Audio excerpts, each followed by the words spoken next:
The Center for the Improvement of Human Functioning International presents this luncheon lecture. Today's topic, squeezing the stuffiness out of sinuses. Your presenter, Chad Krier, ND, Howdy. Is it going to rain, or what's it doing out there? Well, is everybody ready to let their fingers do the walking today? Because at the end, once we're all done licking our fingers, we're going to do a hands-on technique. But first, we're going to go through a lot of different information on things that we can do to get the stuffing out of our sinuses. So, what are sinuses? Should they be filled with crud, or should they be filled with air?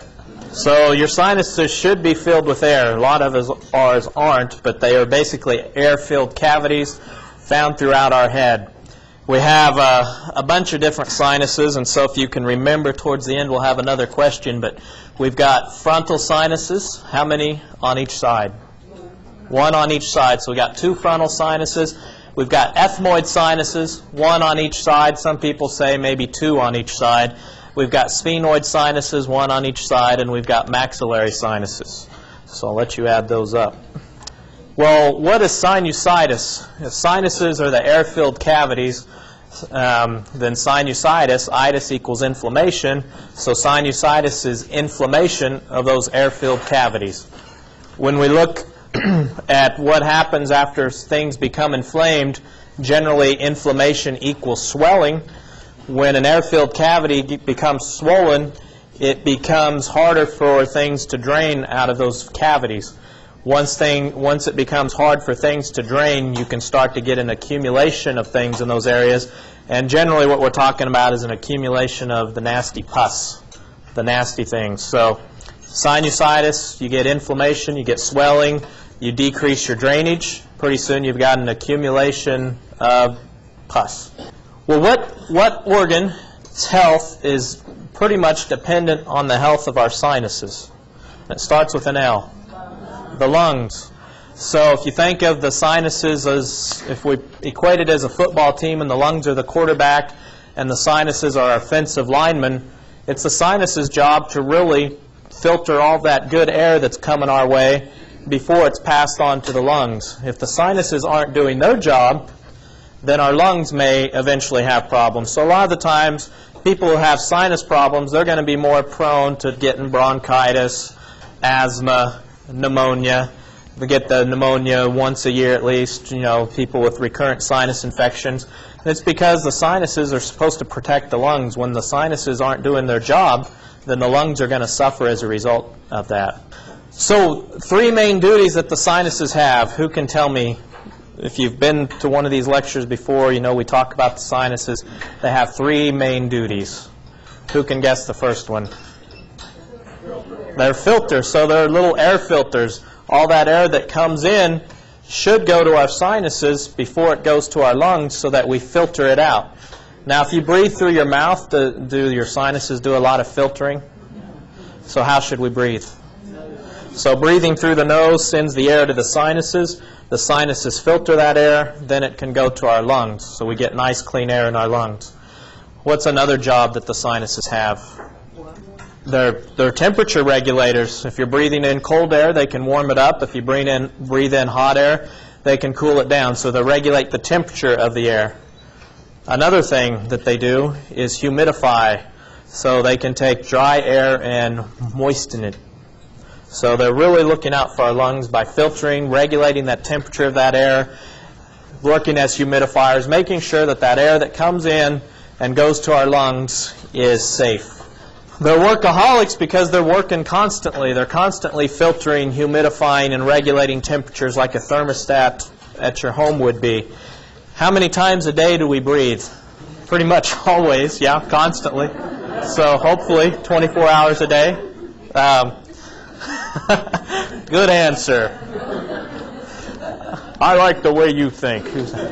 So 23,000 times a day is how many times we breathe. So 23,000 times a day, our sinuses are working to filter, humidify, and temperature regulate. And so 23,000 times a day, something that's outside of our body is coming into our body. And it depends on what location we're in as to what we're bringing into those sinuses. So they have a full-time job. What could be some of the causes of inflammation in those supposedly air-filled passageways? There's a lot of different causes out there. These are some of the biggies: viral problems, allergens, pollens, food allergies, bacterial infections, fungal infections. Probably fungus is one of the bigger things that we'll be talking about. So anything, any foreign invader, any allergen that can induce edema of the mucous membranes can result in obstruction of drainage, and that can lead to sinus problems.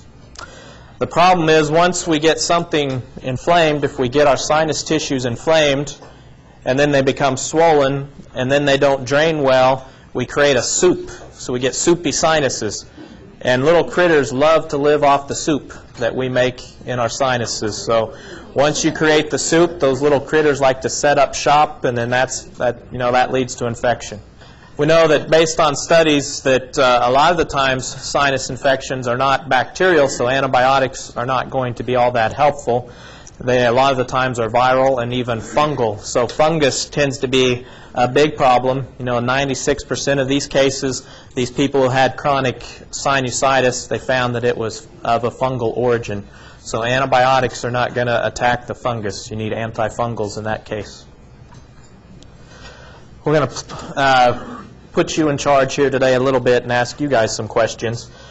Well, look at this list and tell me which of the following on this list here can actually cause blockage of the eustachian tube.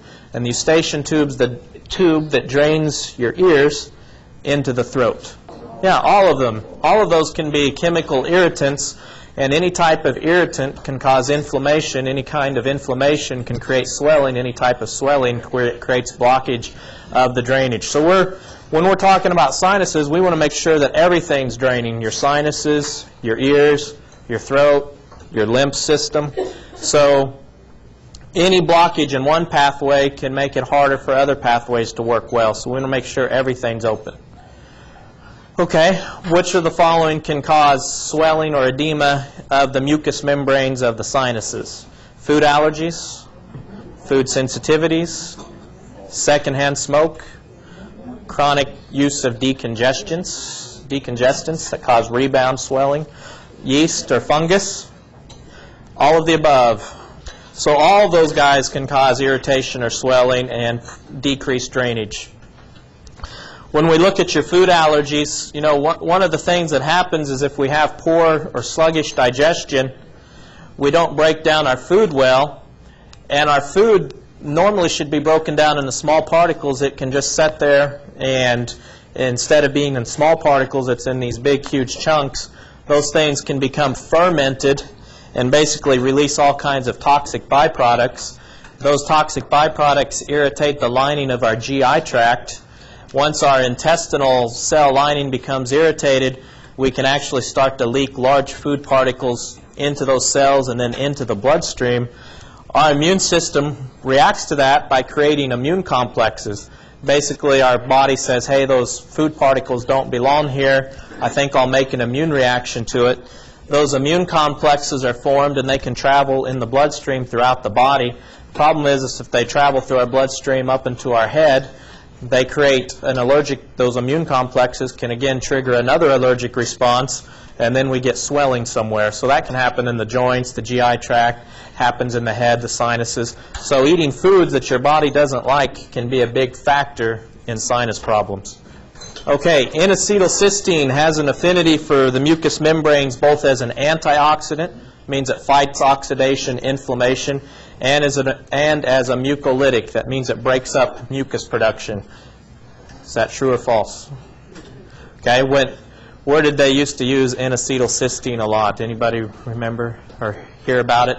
With cystic fibrosis, they used to use it as a nebulizer to break up mucus, and cystic fibrosis is where you have just tons of congestion in your lungs. So N-acetylcysteine is just a type of amino acid that you can take safely. Take 500 milligrams to 2,000 milligrams a day, and it can work to break up mucus congestion. How about vitamin C? Would it be useful in cases of allergies and runny nose, sinus problems? Okay. Yes, we know that there was a study where 74% of 60 patients showed a marked improvement in their nasal symptoms if they took 2,000 milligrams of vitamin C. So vitamin C is a natural antihistamine. It's a natural mast cell stabilizer, and mast cells are your little blood cells that travel through your bloodstream and can release histamine. If we can prevent the release of histamine through the use of vitamin C, then you won't need all those antihistamines. Which of the following on this list have antihistamine effects? Vitamin C? Yeah. Quercetin, does anybody know what quercetin is? Okay, so a little bioflavonoid that comes out of onions and other foods. So onions? Yep. How about stinging nettle? Somebody heard of that? Stinging nettle can be a natural antihistamine. So basically all of the above, when you think of antihistamines, you can think of all these guys as having natural antihistamine effects. Okay, true or false? The production of inflammatory substances, inflammatory chemicals, inflammatory byproducts in our body is responsible for causing many of the symptoms associated with sinusitis. Could that be true? So we know that inflammation can be a root cause of why we're not draining well, and so that can set us up for sinus problems. So yes, this is true. The production of inflammatory substances in our own body can create sinusitis. True or false? Omega-3 fatty acids, such as those that come from fish oils, have anti-inflammatory properties. That's true. So we need our essential fatty acids. Our essential fatty acids help us to block those other bad products that can create inflammation. So we do need our omega-3 fatty acids. We know if you can get around 2,000 to 7,000 milligrams of fatty acids a daily, you can decrease the amount of inflammatory chemicals that your body makes. It's a lot. It's a good amount. At least try to get 1,000, but 2,000 to 7,000 is what we need for sinusitis.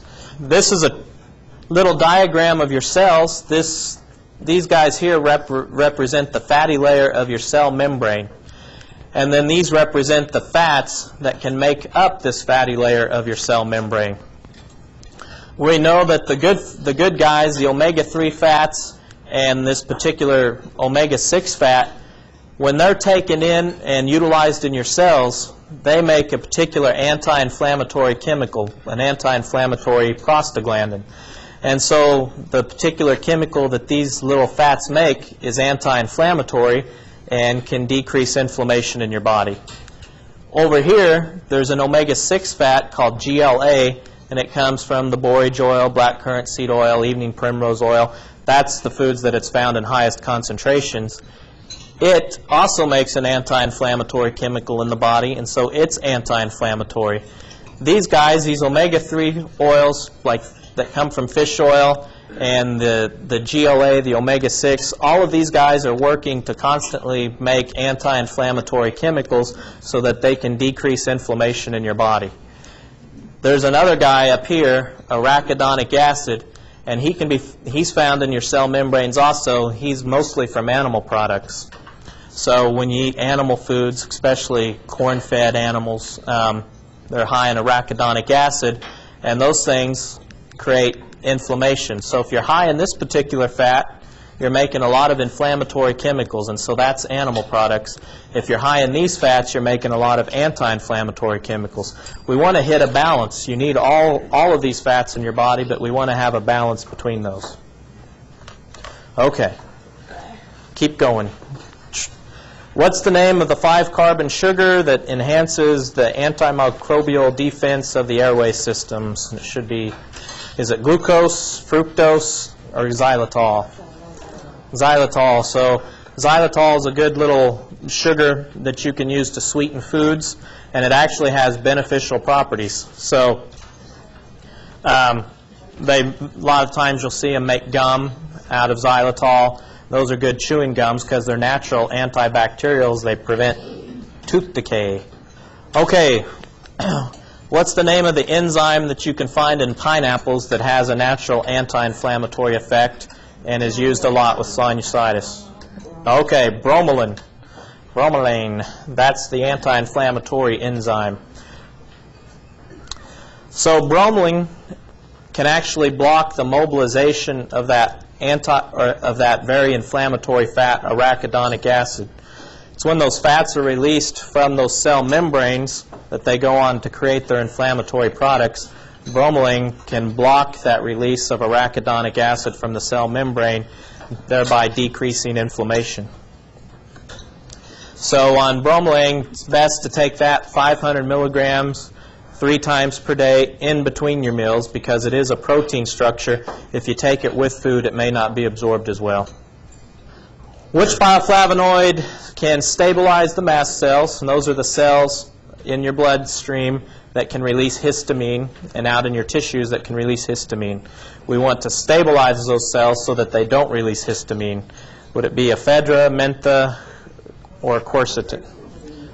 Quercetin. So quercetin is that bioflavonoid that's naturally found in onions. The settlers used to put onions in their lard when they'd travel across the country to prevent it from oxidizing, because it's a great antioxidant, but it's a great natural antihistamine also. The recommended dose of quercetin, we do 250 to 600 milligrams 3 times a day. Try to do that before your meals, 15-20 minutes before meals. Okay. So blank has been shown to be effective in relieving the following symptoms: runny nose, sinus stuffiness, and excessive tearing. Is it freeze-dried urtica dioeciae, freeze-dried stinging nettle, or chamomile? So stinging nettle, and there might be more than one answer here. It's both. The freeze-dried urtica is just the Latin name for stinging nettle. So sometimes when they sell that, that's what it's sold as.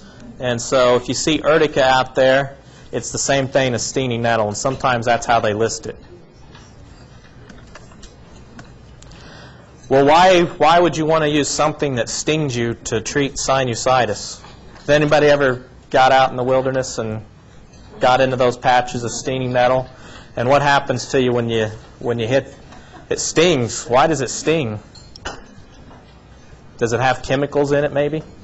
So it has all these little inflammatory chemicals in it.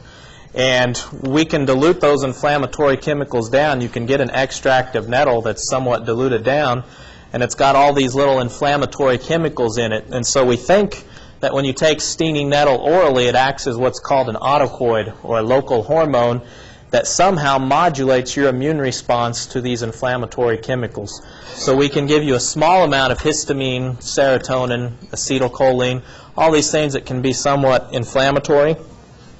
And a small amount may actually modulate your immune response, so that when you are exposed to large amounts of these things, your immune system can modulate that.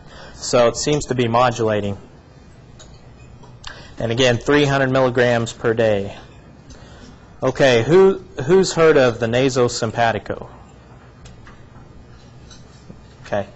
So I like to use this for acute sinus situations, or just if we've got somebody with chronic sinusitis and we're trying to get them over the hump.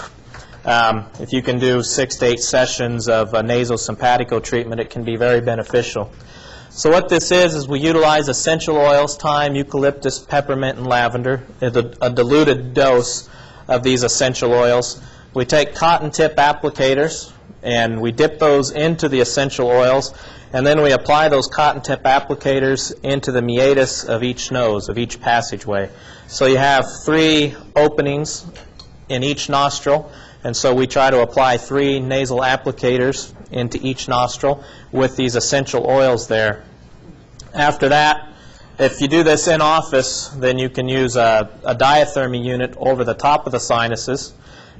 Why these nasal applicators are in your nose. And a diathermy is just a unit that causes your own tissues to exercise and produce heat and attract white blood cells to the area. So it can be very beneficial with sinusitis. I use this in conjunction with an essential oil called bitter orange that's antimicrobial, and I use the bitter orange as a mouth swab so we can make sure we're killing any of the little critters that may be around in your throat. Why we use the Naso-Sympatico, putting these essential oils, these cotton-tipped applicators into the nose, works as a natural decongestant, so it helps to decrease stuffiness. It stimulates the sympathetic tone of this sphenopalatine ganglion, which is kind of the nerve center for regulating secretions in your mucous membranes of the sinuses. So we think that those volatile oils, those essential oils, actually have somewhat of an irritating effect to this nerve center, and when we're irritating that, it helps it to start really releasing things, starts to secrete things more. And then these oils have a volatile nature, and anytime you're around a volatile oil, it can cause things to really perk up. So we start to get lacrimation, a lot of eye tearing, a lot of draining, a lot of sneezing, and all that helps to clear things out quicker. So what we do with the Naso-Sympatico is basically, I take these big cotton tip applicators, we dip them into the essential oils, let them set in there for a while, and then we pull those out. And with him, what I'm doing there is rubbing his throat with bitter orange oil. So that's how I get it started. I just kind of rub the tongue, rub the upper part of the palate, try to clear that out with bitter orange oil. Then we go for the fun part, and we insert the nasal applicator into the meatus, and you've got basically 3 areas I'm trying to get in each nostril. So the first one's probably the roughest. Is that true? Maybe not. And then there we go with, see, let's go back. Where his eyes, he looked pretty good there. Okay, so we can see the excessive lacrimation begins to start there. Little tear. Nose starts to run, probably started to sneeze a little bit. Basically, we're starting to unplug things by putting those cotton tip applicators in there. And he was brave. He let me put 3 in each nose. I tried for 6, but he didn't let me. And then once you get those in, we put the diathermy unit over the top of the sinuses. So try to put it over the frontal sinuses and the maxillary sinuses so that we're heating those up and bringing white blood cells to the area. And then he just kind of lays in there and relaxes and sneezes, and for about 20 to 30 minutes until we feel like he's draining pretty well. Now, if you've got a real stubborn case of sinusitis, the first couple of times, I may not even be able to get 1 or 2 sticks in your nose, and we may not be getting anywhere. But after 3 or 4 times, then finally, hopefully that starts to open up and you start to drain. Well, the essential oils used in the Naso-Sympatico formula, the oils that we use are antimicrobial, so they help kill off little bugs. They loosen mucus, and they help work as decongestants, so they increase your airflow. Okay, so we're going to go on and talk about some botanical medicine terms. When we're looking at botanicals to use for sinusitis, there's 2 main categories of herbs that I like to use. Those are astringents and demulcents. So astringents basically work by tightening things up. They cause contraction of the tissues, specifically the mucous membranes. That's important when we're talking about sinuses. We want to tighten things up. We don't want them loose, lax, and floppy. We want them nice and tight. So astringent herbs can be very beneficial. The other reason I like astringent herbs is that they help coat any area of irritation or inflammation. So they actually create kind of a slimy layer over inflamed areas of tissue. And we'll call these demulcent, or these astringent herbs nature's Band-Aid. The other category is demulcents. So astringents and demulcents are the 2 categories of herbs that are important when we're dealing with sinusitis. The demulcents, again, they're instead of tightening things up, they just provide protective coating, basically. So they kind of coat and soothe all of the mucous membranes. Okay, so we'll give you a list here. The following herbs are considered blank herbs because of their tonifying effect on mucous membranes. Would that be astringent or demulcent? If they tonify, contract, they'd be astringent. So all of these herbs here are basically herbs that you can use with sinusitis, because they have an astringent or toning effect on the mucous membranes, so they can tighten things up, prevent things from being loose and lax. So Zambucus, sage, goldenrod, euphrasia, wild cherry, all those things can be very helpful. I say my home runner is this euphrasia because it does a lot of different things for the sinuses that are beneficial. And if I had to pick one herb to use for sinusitis, it would be euphrasia. Okay, how about this? These herbs are considered blank because of their soothing, lubricating properties. Demulcents. So here's a list of herbs that are demulcent. We've got marshmallow, licorice, mullein, lungwort. I like the licorice for sinusitis for many reasons. It's also antiviral. Okay, what would you call herbs that fight viruses? Antiviral herbs. I don't know how they come up with these. So, yeah, antiviral herbs because they fight viruses. So, licorice, lomatium is a really good antiviral herb. The only problem with lomatium is in a subset of the population it can cause a rash. You'll know, you have the rash pretty much about 1 to 2 hours after you take it if you're going to develop that. Osha, that's called the Sinus herb. We use that a lot for throat infections, but that's another great herb. And then Baptisia, or wild indigo, it's an herb you can't take much of, but it is very strongly antibacterial, antiviral, antifungal. So it's a great herb to use as well. And when we get to the homeopathic section, we'll talk about using that as a rinse.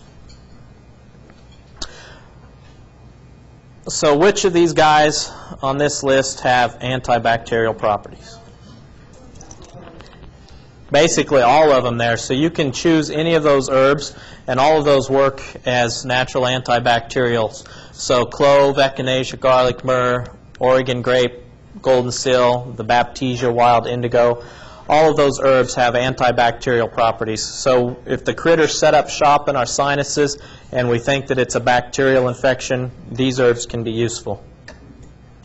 These are the herbs that have some antifungal properties. So if we think you're dealing with a fungus infection in the sinuses, all of these herbs can be beneficial. Black walnut, garlic, golden seal, tea tree, paracress, Oregon grape, and a lot of the times they'll sell these in combination products, antifungal combination products, and you can take those and get good luck. The one that I like to use is something called Euphrasia complex, and again it's because of this herb Euphrasia. It's astringent, so it tightens things up. It's an expectorant, so it naturally causes you to get things out of your system. It's an anti-inflammatory, so it decreases inflammation. It's antiseptic, so it targets bugs, especially good at targeting fungus, and it's a natural decongestant. So when you have sinusitis, this is a good first line of defense. Try to start with something like this. With what we have here is something called Euphrasia complex. They combine Euphrasia with goldenrod, which is an antifungal herb, and echinacea, that's antibacterial, antiviral, and then golden seal, and then throw in a little cayenne just for fun. Yeah, just for flavoring, natural. For acute situations, I have you take a lot of these, 4 to 6 per day. For chronic situations, we'll say just take one of those 3 times a day, just to kind of give you natural defense. Okay, Neti Loda. Who's used the Neti Loda pots? Okay, so Neti Loda pots kind of look just like little genie bottles, but they're just full of, you can put botanical teas, you can put salt solutions in there, come up with your own combinations of those antibacterial, antiviral, antifungal herbs, make teas, use the Neti Loda pot. So these can be messy, so if you're not really good at using them at first, you might want to just use them in the shower. Then you can progress to using it over the sink, but initially probably a good idea to learn how to use them in the shower. And again, just combine the different herbs, the antibacterial, antifungal, antiviral herbs, astringent herbs, and demulcent herbs, and then you can find anti-inflammatory herbs. You can take all of those herbs and make a tea. And this basically, this is what happens when you use the Neti pot. You fill the little pot, you let it basically go in one nostril, and it should come out the other one. Until you learn how to do this cleanly, it's a little better to try it in the shower. But she hit it pretty good, first mark. With the teas, what you can do is take any of those antibacterial, antifungal, antiviral herbs. You can buy them in bulk at the health food stores. And then put those in combinations that you would like. And basically, I tell people, just take a half to a tablespoon of the herb, pour some boiling water over that, let it steep for 20 minutes, 30 minutes, and then once it's cooled off and you strain it with a real fine strainer, you can put it in this Neti pot. You don't want to do it when it's real hot because it can be irritating to your passageways. But once it's cooled off, you can put those teas in the Neti pot, and then instead of just using water, you can actually use something that's antifungal, antibacterial, antiviral, demulcent, all those good things, and irrigate your nasal passageways. Now, why do we irrigate our nasal passageways if we're talking about sinuses? Where do the sinuses drain? Okay, if your nasal passageways are swollen and inflamed, can your sinuses drain into them? Not very well. So we want to do things that when we're working on sinuses, we basically want to support our whole upper respiratory system. There's other things you can do. You can do nasal irrigation with salt solutions. And these, you can find those in kits. Like there's a Naso-Pure kit out there that's just, if you don't know how to put salt in water, then you can actually take a package that has salt in it and put it in the water.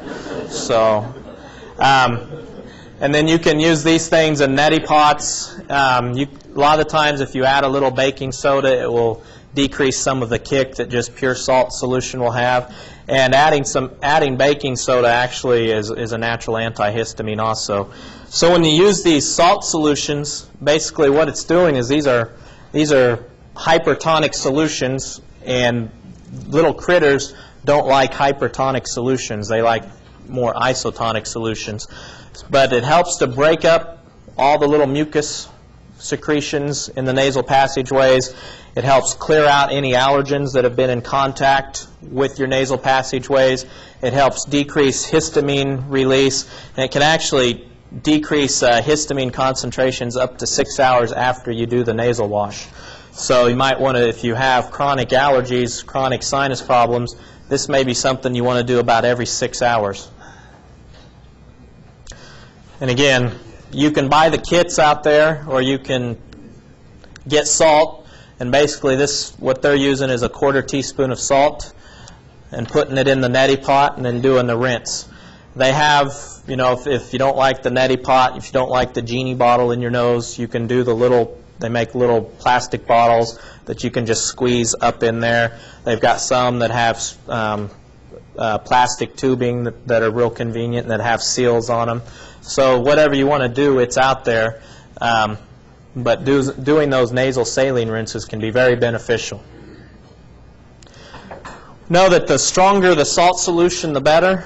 They think that if you irrigate with a 5% saline solution, you're going to get better mucus clearance than some of the weaker ones that are out there. So if you do go to those kits for convenience, try to get the stronger one. The 5% is probably going to work better than the 3% and the 0.9%.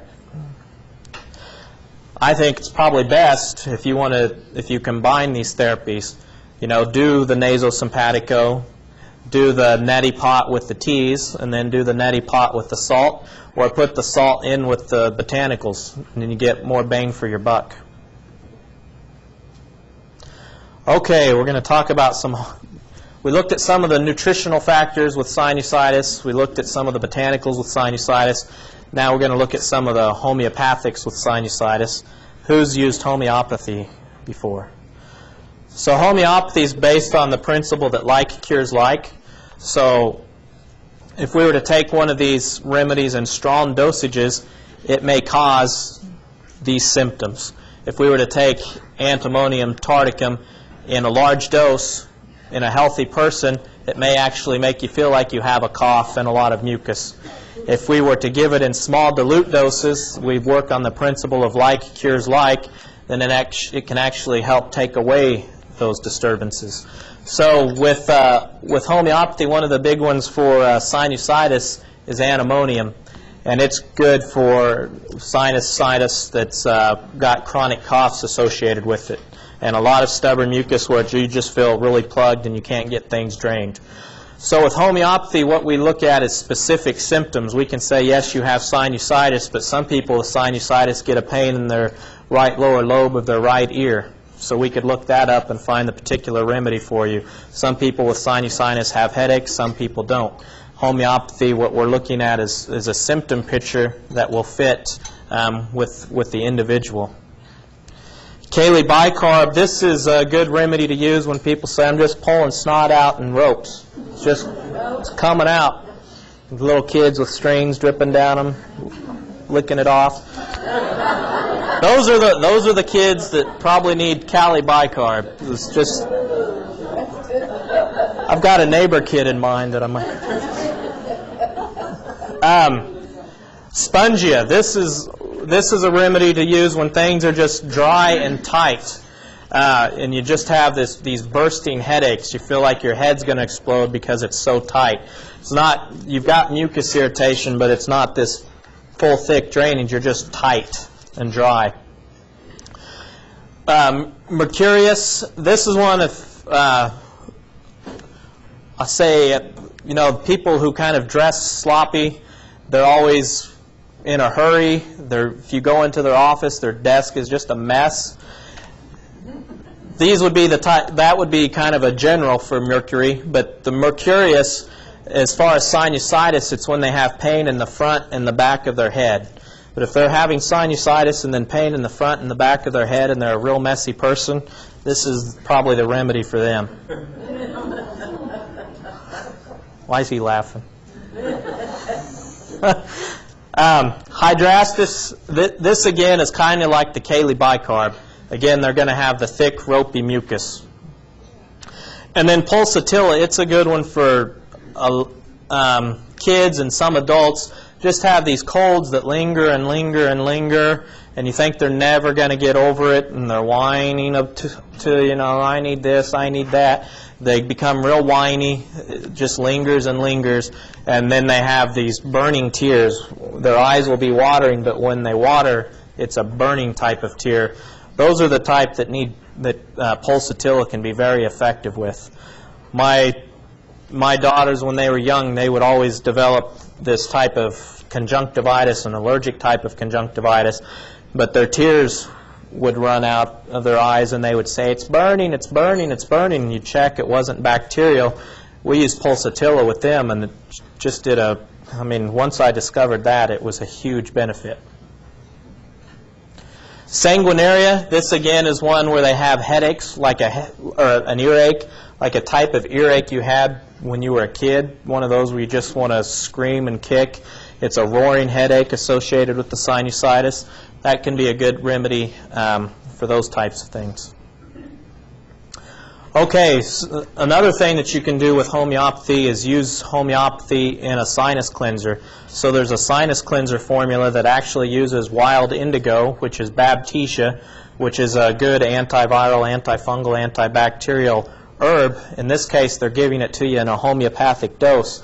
But and then this particular cleanser also has salt water in it. It's got oregano. It's got a lot of good herbs that would be great for the sinuses. And basically, if you don't want to mix your own stuff, you can buy these pre-made things. And on this sinus cleanser, you're sniffing it in your nose like he is. Okay, so did you add them up? How many sinuses are in your head? Okay, 8. So 2 on each side of the 4 sinuses. So we have about 8 sinuses in our head. So how many of those, based on this picture, how many sinuses can doctors see on a physical exam? We can see the frontal. So here we're shining a light, and if the sinuses light up, then we're assuming they're clear. If we shine the light and the sinuses don't light up, then we're assuming they're blocked and they have some sinus congestion in that area. We can look at the maxillary sinuses. We shine a light in and look through their mouth and see if their sinuses light up. If they do, we're assuming they're clear.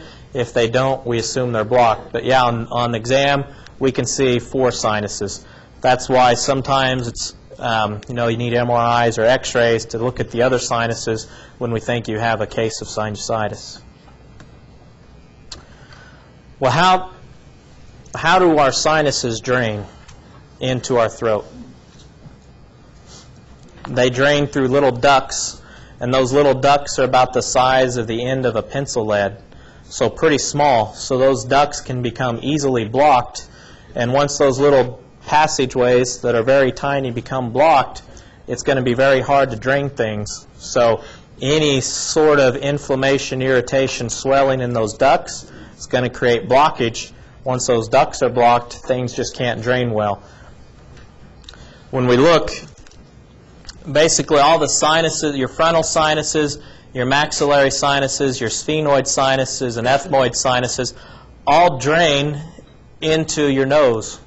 And this is just basically if you cut my head in half and then you looked at it this way, that's what we'd be looking at straight on in. We can see these passageways, and that's what I'm trying to do when we do the Naso-Sympatico. We're putting those nasal applicators into each of these 3 passageways. But each of these passageways is also where the different sinuses drain. And so that those little ducts that are the size of the pencil lead are coming from your sinuses and then draining into this area.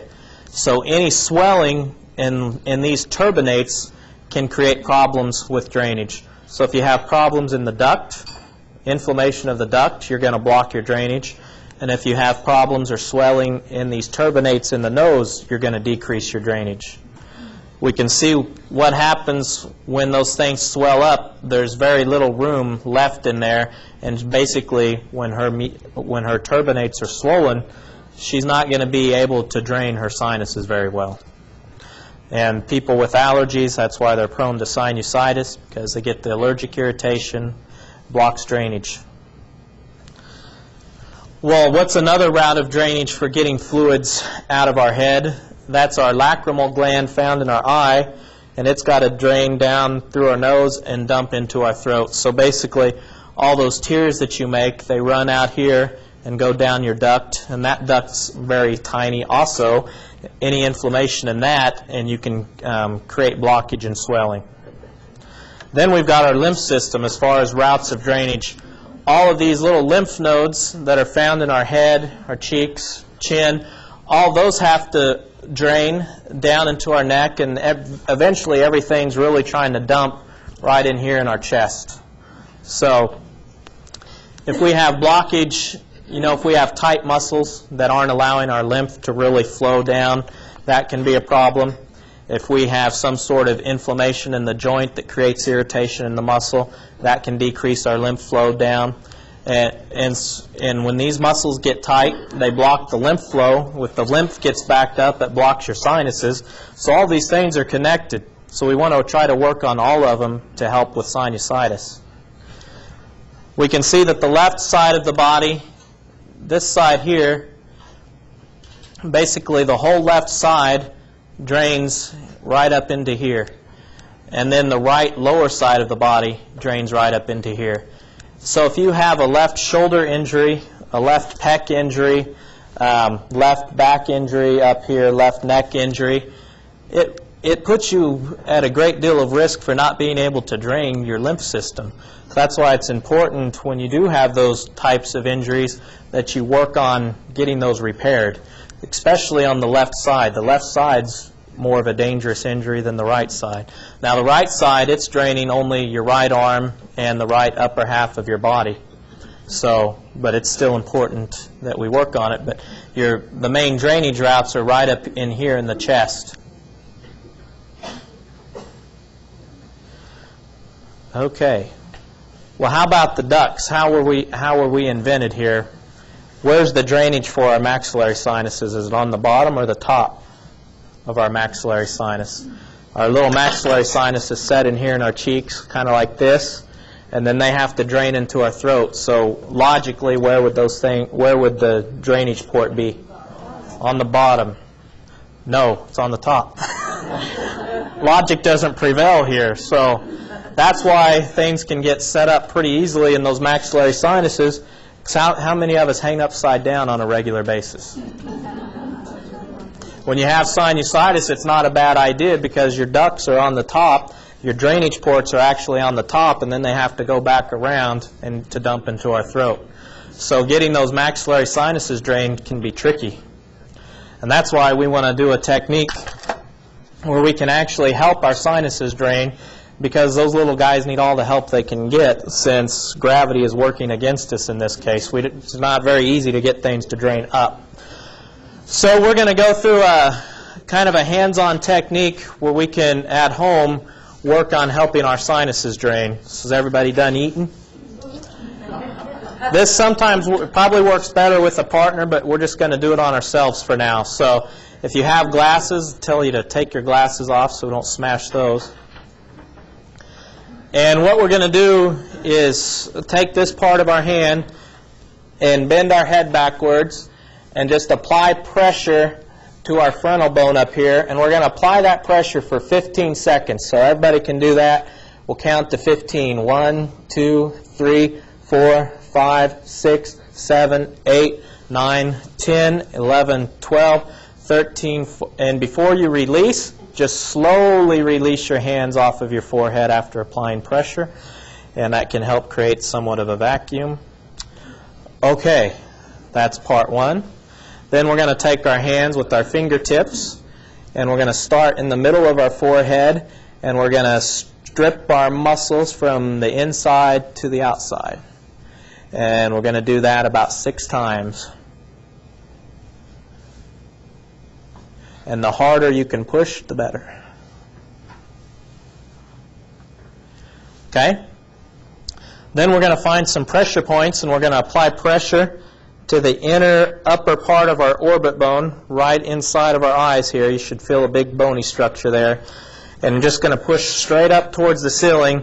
And when we do that, we're pushing for 6 seconds, as much as you can tolerate.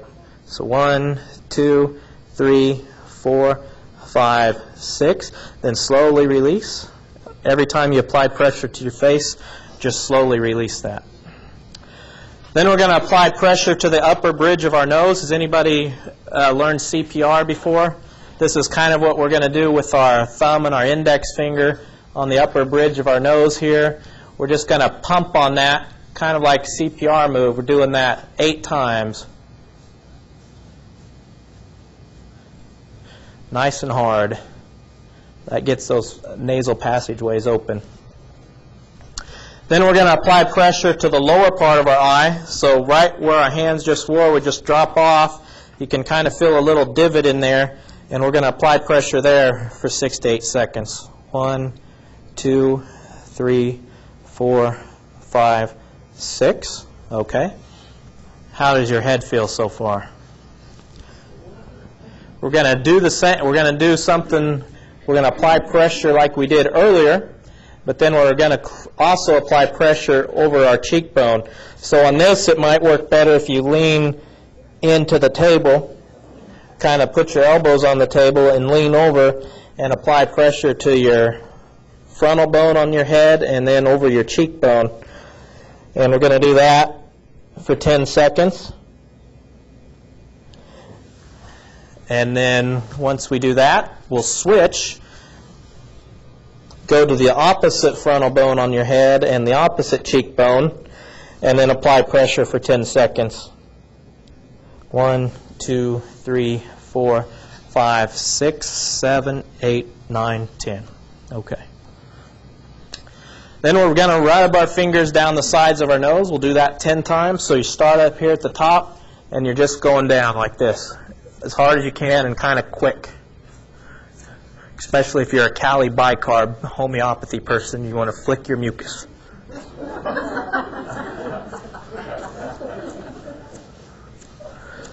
Okay, then we're going to find these little indentions in the sides of our head. You should be able to feel kind of just a little divot. Take your index finger And we're going to push in there as hard as you can. It may be a little tender. That's usually the most tender spot. And then we want to rub in circles. I'm going to go about 6 to 8 seconds one way. And then we'll go back the opposite way, 6 to 8 seconds.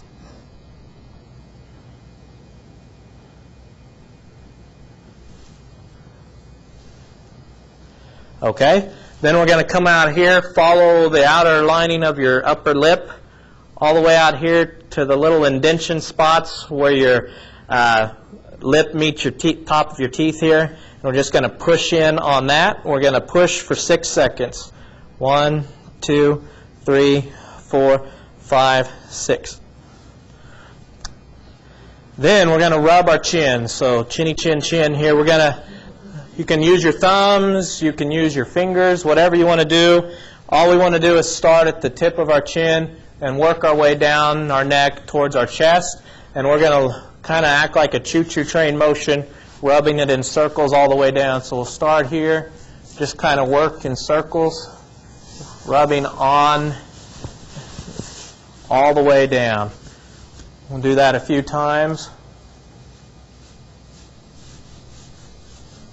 Then we go to the sides of our neck, do the same thing, little circles all the way down.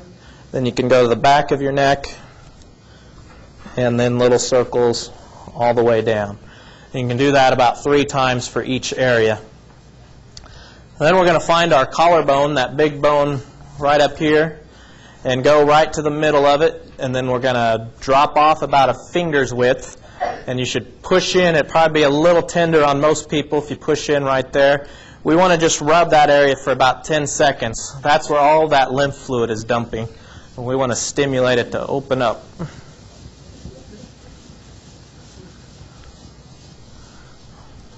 Do this with it. There's no hope.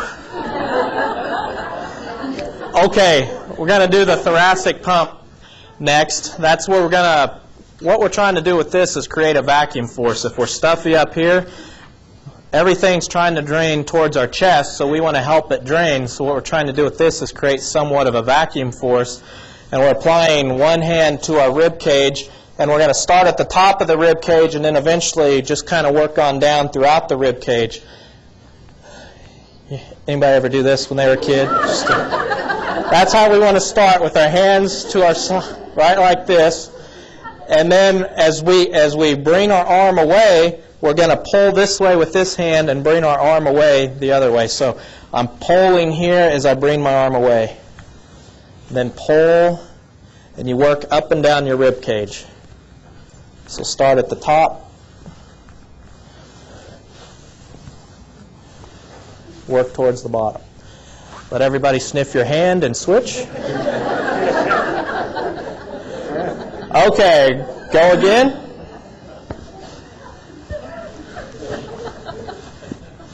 And work up to down. Okay, so we just worked on that. We do 5 times or so on each side. Then we put our hands up like this. Hallelujah.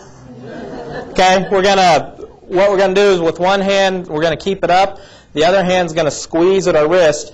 Remember, we're trying to drain the lymph flow. And sometimes if the lymph's blocked here, then it prevents flow up here. So we're just going to squeeze and squeeze all the way down towards our shoulder. And do that about 3 or 4 times. Make sure you get the back side. Then we're going to do the other way. So we're always pushing fluids towards our heart. That's the goal. And then we'll do the other way. Okay, and you could do that on your legs too. Okay, so that's a physical medicine technique, or where you can do that on yourself at night before you go to bed. Do it first thing in the morning. That'll help your sinuses drain. Some other things you can do. This works great when you're going to bed, especially if you have trouble sleeping when your sinuses are plugged. This is the wet sock treatment. And basically what we do is take wet socks, put them on our feet, and then hop in bed. but this can be sedating, so it can help with sleep.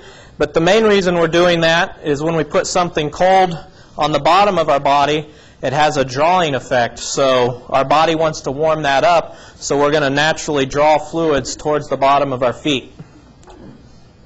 So what you need if you're going to do this, you need cotton socks, you need wool socks, probably a towel, and then either a warm bath before or a foot bath. So what you want to do is just soak your feet in warm water or take a foot bath or whatever. Take a bath. Make sure your feet are warm before you do this. Dry off, then put cold socks on your feet. So basically what you can do is get ice water, dip your cotton socks in the ice water, wring them out, put them over each foot, and then take wool socks and put them over the top of that, and then just basically hop in bed and cover up. By the end of the night, those socks should be completely dry. Your body will have brought enough heat and warmth down that those socks will have dried. It's nice and sedating to your brain, and it's nice and draining so that the fluid can drain from the upper part of your body. So that's a great thing to use. We'll just quickly summarize that to control sinuses, we want to look out for allergic responses, try to get rid of any allergens that are around, watch out for food sensitivities, try to control inflammation by using fatty acid balancers. We want to get rid of the bacteria, virus, and fungus. We can do that through botanicals. We can use astringents and demulcents to promote tissue healing, and use the wet sock and the finger massage to get rid of stagnation. Okay? That was a full lecture. Okay, the end. We'll take questions now. And she'll come around with a mic.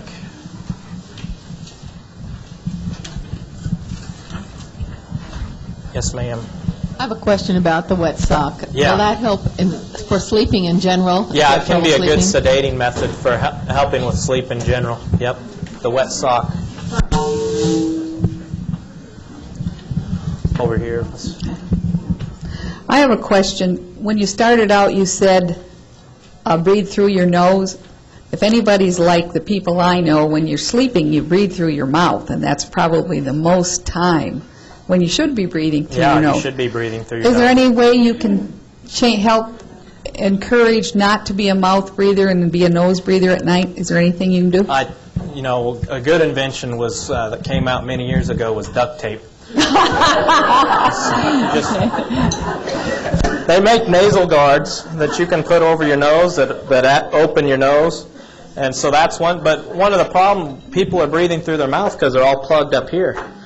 So doing sinus treatments is probably one of the best things you can do to unplug them so that they'll start to learn to breathe through their nose, because most people breathe through their mouth because they're so plugged upstairs they have no other choice. But they do make nasal guards that will open your nasal passageways that you can put on at night. How much baking soda do you put in a nasal wash? In a what? Oh, in a nasal wash. Okay. In those Neti Loto pots, if you fill that Neti Loto pot, you're probably putting a 1/4 teaspoon of salt and then about a 1/4 teaspoon of baking soda, so about equal parts. And on the back of your handout, I forgot to mention, there's a Neti Loto pot instruction sheet, so it can give you some different tips on how to use that Neti Loto pot more thoroughly. Let me see if Okay. appears to. Go ahead. I got it. Got her. When you're irrigating, those electric irrigation systems that they have the nasal attachments for, is that going to work as well as the pot will, or Yeah. any of those? Yeah, those can be just the same. Yep.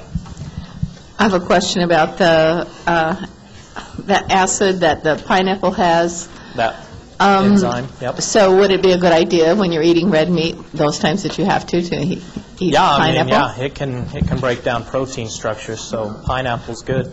That's why they put it on the hams. The preceding program was presented by the Center for the Improvement of Human Functioning International in the Bright Spot for Health Lunch and Lecture Series. To inquire about additional health-related information available on DVD, audio CD, VHS, or audio cassette, simply call 316-682-3100 or drop by 3100 North Hillside in Wichita, Kansas. To discover more about the center and what we have to offer, be sure and visit us on the web at www.brightspot.org.